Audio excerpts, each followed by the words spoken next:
Utang ba yung iba? Ito pa! Yan. Ay, kunin mo yung iba pa sa loob, anak. Sige na.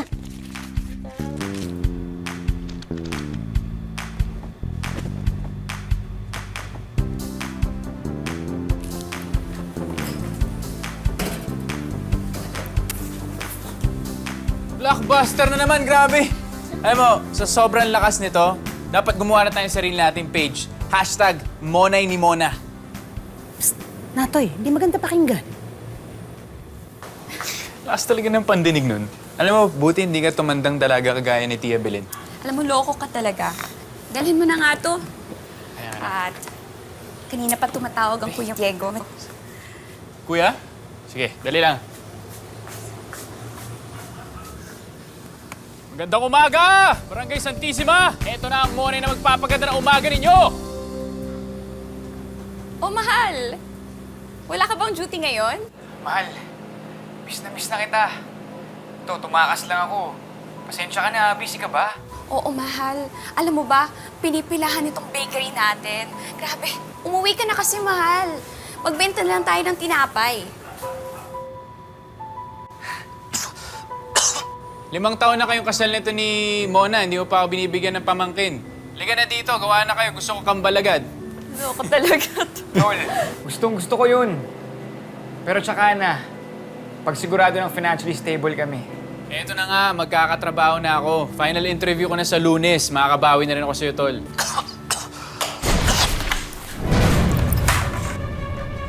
Kuya! Ano nangyari dun? Ba't parang may sumabog? Tawagan mo.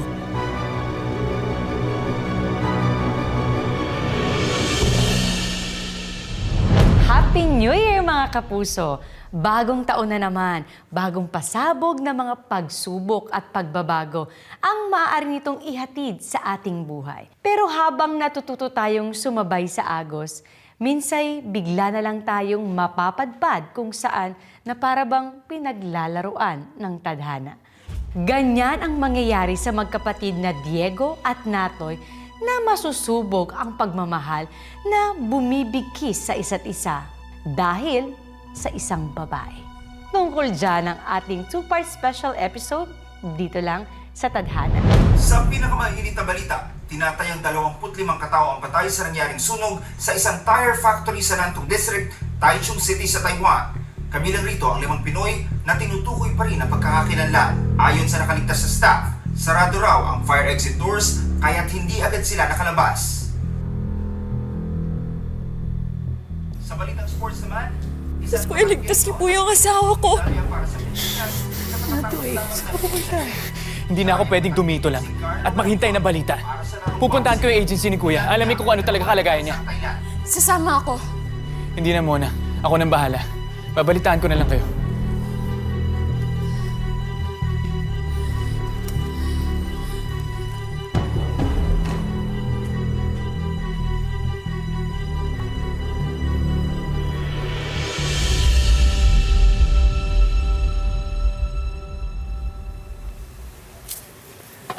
Natoy, ano, kamusta yung lakad mo?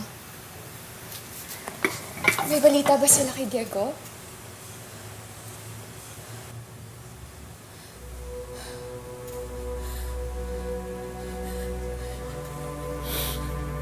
Natoy, ano? Ano? Kamusta si Diego? Pinapasikaso ko na yung cremation ni Kuya.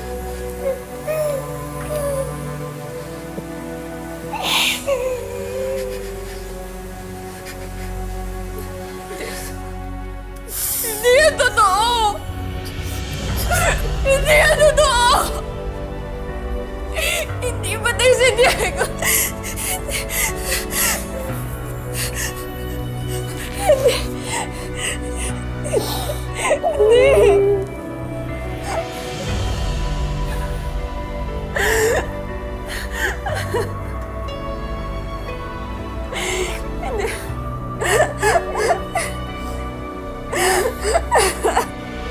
Naniniwala kami na ang iyong anak na si Jesus ay namatay at muling nabuhay. ipinapanalangin namin sa'yo ang kaluluwa ng aming mahal sa buhay na si Diego Salvacion. Bigyan mo ng katuparan sa kanya ang pananampalataya at pag-asa sa'yo. Tiyang Belen, anong ginagawa ninyo? Muna, sumama ka sa amin. Halika, nagdarasal kami para kay Diego. Tiyang Belen, mga patay lang yung pinagluluksa.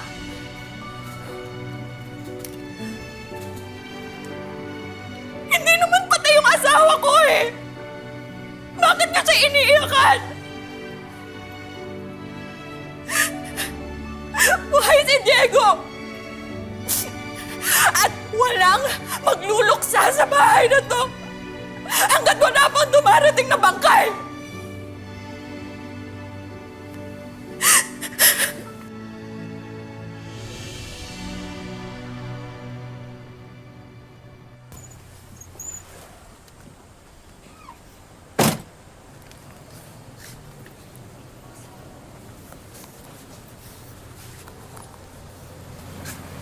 Natoy, di ba sabi mo, sunog na katawan lang yung natagpuan nila? Paano kung hindi yun si Diego? Kasi malakas talaga yung kutob ko na buhay ang asawa ko. Kanina tinawagan ko si Jessa. Yung asawa ni Jepoy, na kasama ni Diego sa trabaho, yung sabi niya, buhay si Jepoy at ligtas siya. Kaya feeling ko, ligtas din si Diego. Buhay siya! Buhay siya! Buhay yung asawa ko! Magandang umaga po. Dito po ba nakatira si Mrs. Mona Rose Salvacion? Ako po yun. Bakit? Ikinalulungkot ko pong ibigay po ito.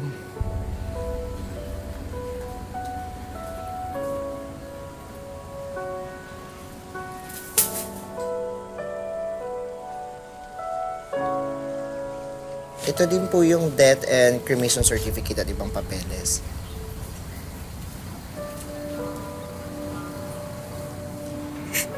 Hindi. Hindi. Hindi ito totoo.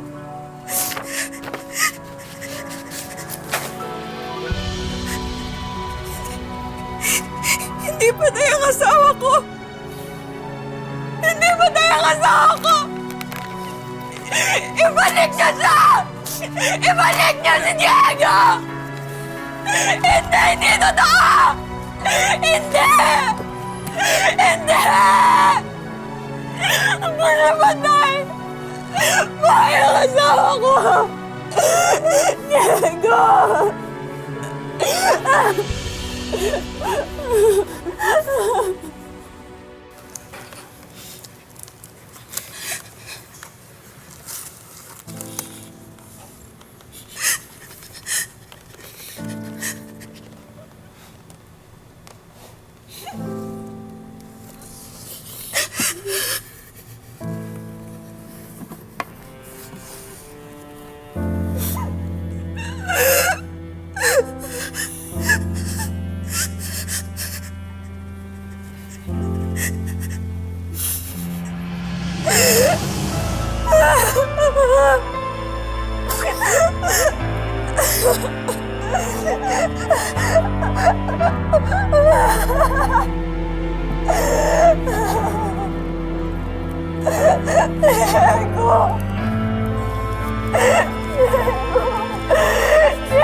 Naku, mahirap talagang tanggapin ang pagpanaw ng isang pinakamamahal.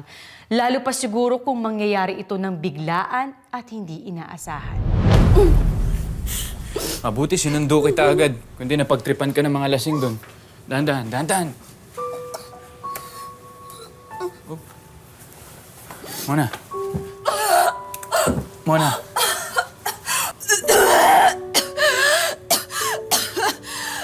ka na. Pahinga mo na.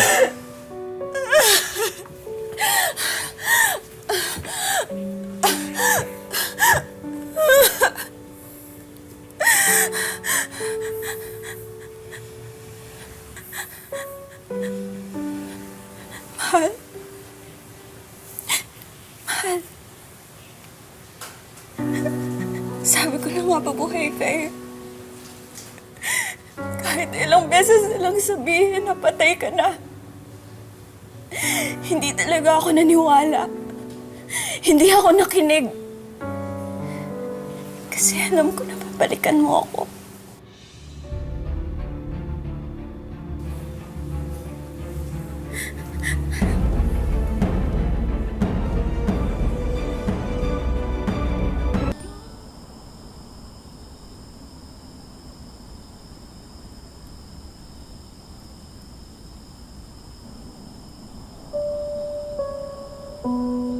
Mahal na mahal kita, Diego.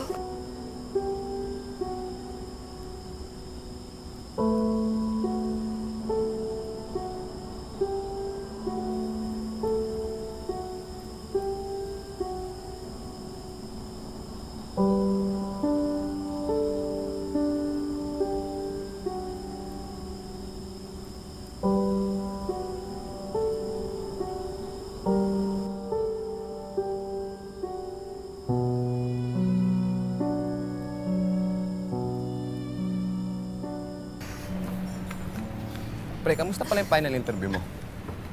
Wala, pre. Olats. Eh, bakit kasi hindi mo pa tinanggap yung offer sa'yo last time? Sure bull na yun, ah. Mahirap eh. Sa Cebu na kasi ako madidestino. Hindi ko pa kaya sa ngayon yun sa sitwasyon namin, pare. Natoy, patulong nga ako dito. Ako nang bahala dyan. Eh, kaya na pala hindi mo pinupuntahan yung mga interview mo, eh. May iba ka nang tinatrabaho. Sana lahat may hipag na maganda at sexy, no? Seryoso ka ba? Gago ka!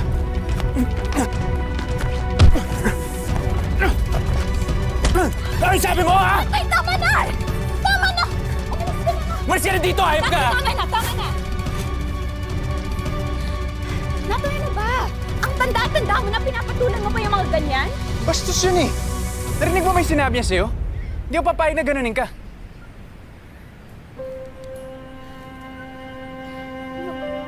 Patingin nga ito. Masok na nga tayo para magamot ko na yan. Sayang pala. Sayang.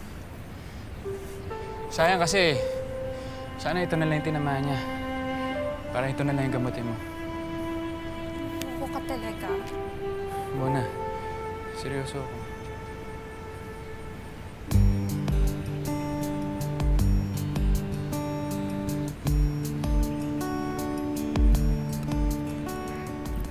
Alam mo, ipasok na nga natin to. Ikaw na magbuhat niyan, ha? Ako na, sige na, ako na bahala.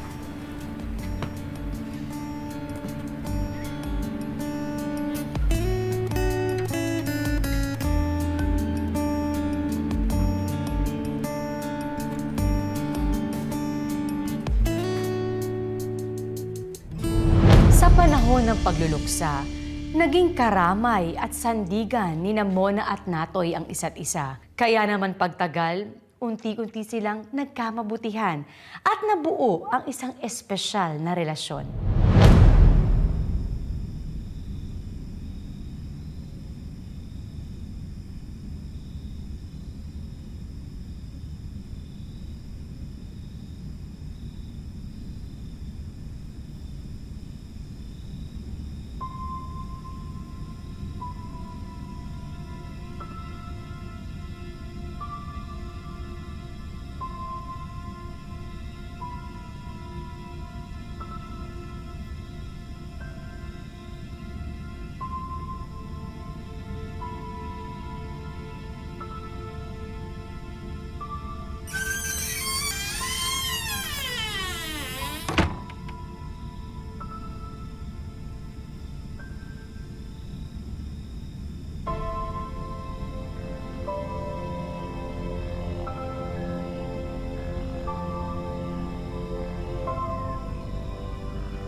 Diego,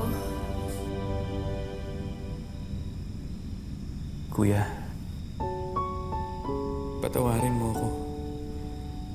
Araw-araw kong pinipigilan ng puso ko na mahalin siya. Pero wala akong magawa.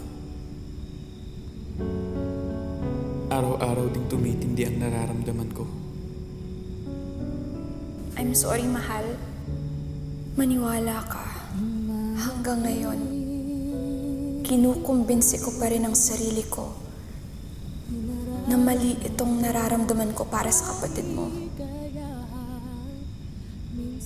Pero kahit anong pigil, ayaw tumigil ng puso ko. Huwag mo sanang isipin na inaago ko ang asawa mo. Huwag mo sanang isipin na papalitan kita sa puso ko. Pero kuya, sana pagbigyan mo ko.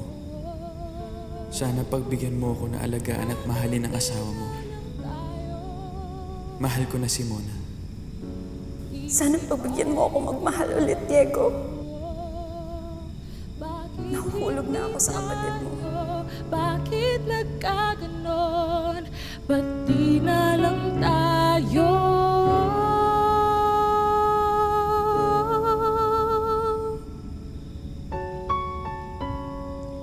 Oh.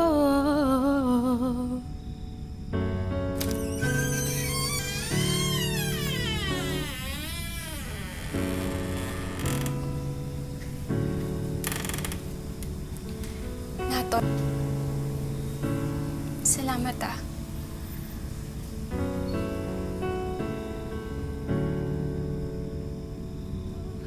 Bakit hindi tayo? Bakit nagkaganon? Ba't di na lang tayo?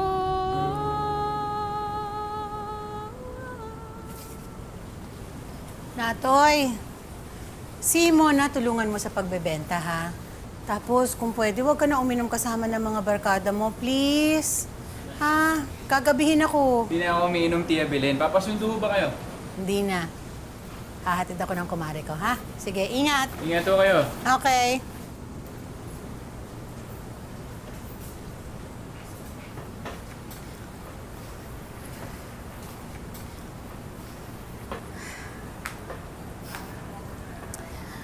Ang aga ata natin magmasa. Anong kakain natin? Yung Mona mo. Ha? Kasi simula nung namatay si Kuya, parang wala na lasa yung mga tinapay. Parang medyo matabang na. Kaya ito, magawa ko ng bago. Tama ba itong pagmamasa ko? Alam mo, lagyan mo kasi ng konting harina yung kamay mo. Para hindi dumikit sa kamay mo. Tapos ayun, masahin mo ng 5 minutes. Ganito? Di ba parang ang bilis naman ng 5 minutes? Mas maganda kung pisil-pisilin ng konti. Tapos, dahan-dahan. Tagalan mo. Mas mahaba. Mas masarap, di ba?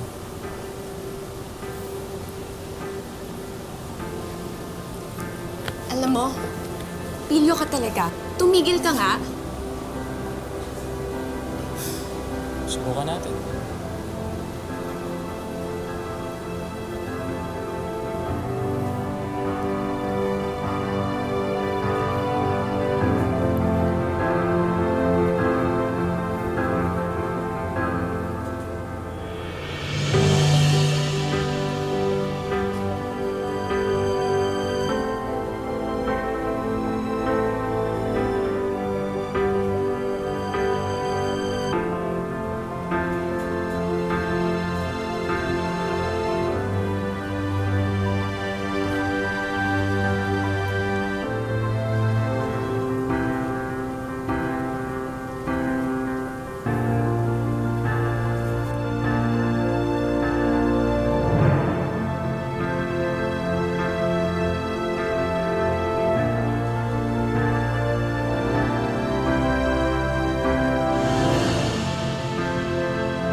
ginagawa natin. Nagigilty kasi ako eh. Pakiramdam ko pinagtataksilan natin si Diego. Wala na si Kuya. At sigurado ako, kung may lalaki man siyang pagkakatiwalaan, alagaan ka, ako yun. Mona, matagal na kitang gusto. Hindi ko lang magawang sabihin sa'yo nun dahil alam ko kung gaano nyo kamahal ni Kuya ang bawat isa. Pero ngayon na hindi na siya babalik, sana mabigyan mo ako ng pagkakataon. Pero maiintindihan ko kung hindi mo ako magagawang mahalin.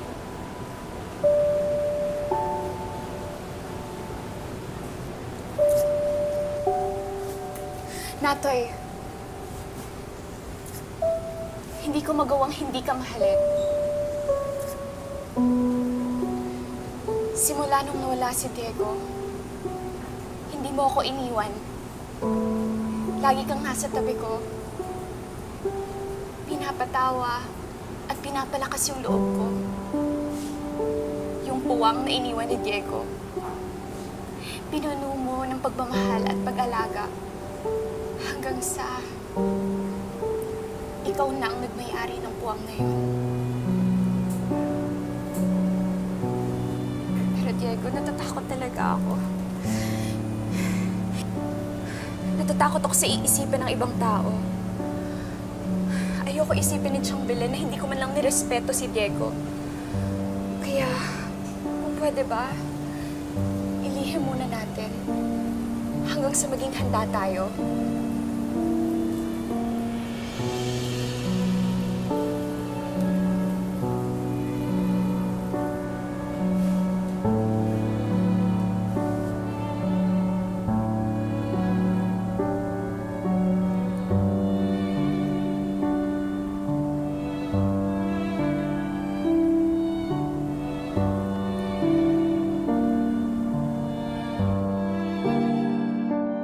Sa paglipas na mga araw, lalo pang sumidhi ang kanilang mga damdamin at tuluyan ng nahulog ang loob nila Mona at Natoy sa isa't isa.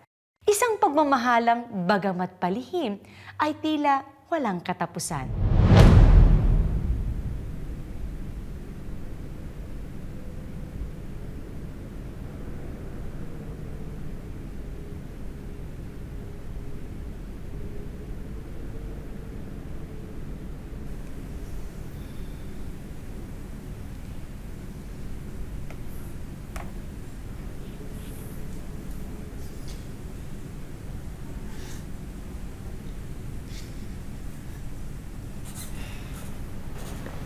Happy Valentine's Day sa napakaganda kong date. Date talaga eh. Magde-deliver lang naman tayo ng brownies tsaka cake. Tsaka syempre, sasabihin na natin kay Tia Belen kung anong relasyon natin. Bakit? Ano ba sasabihin natin? Tsaka, ano ba tayo? Syempre, pinaghandaan ko yan. Pagpasensyahan mo na to. Sa ngayon, ito lang ang kaya ko. Saka na ako bibili ng engagement ring kapag naging tayo na. Pero sa ngayon, Mona Rose Salvacion, will you please be my girlfriend?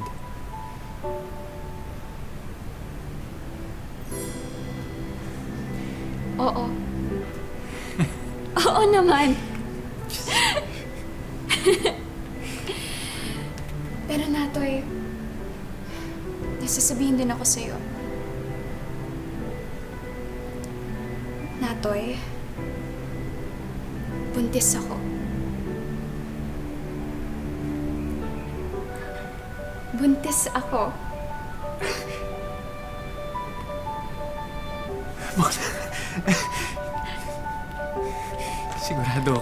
Sigurado akong masaya si Kuya para sa ating dalawa.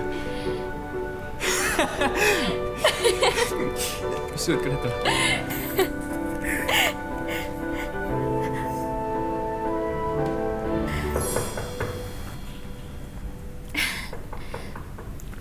Sandali lang. Sino po hanap nila? Wala na nga sigurong makakapigil pa sa pagmamahala ng dalawa. Maliban na lang kung may masamang biro pala ang tadhana.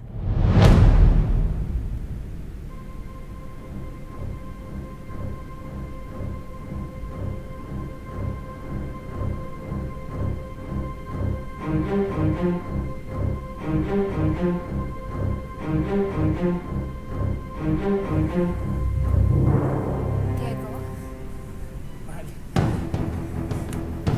Mahal. Diego.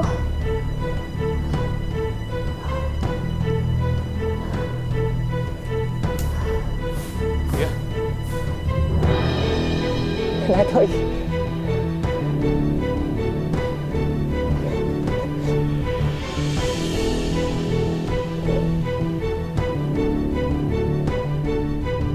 Aamin kaya sila Mona at Natoy sa kanilang relasyon? Ano ang magiging reaksyon ni Diego kapag nalaman niyang ang sariling kapatid ang kaagaw niya ngayon sa asawa? Ano sa palagay niyo? Pagtataksil nga ba ang ginawa nila Mona at Natoy, gayong umibig lang naman sila sa isa't isa nang malaman nilang ang balitang si Diego ay patay na? Ang daming tanong, hindi ba? Nako, mabuti pa, abangan nyo na lang ang susunod na mangyayari sa part 2 sa susunod na Sabado, dito lang sa Tadhana. Magandang hapon, ako po si Marian Rivera.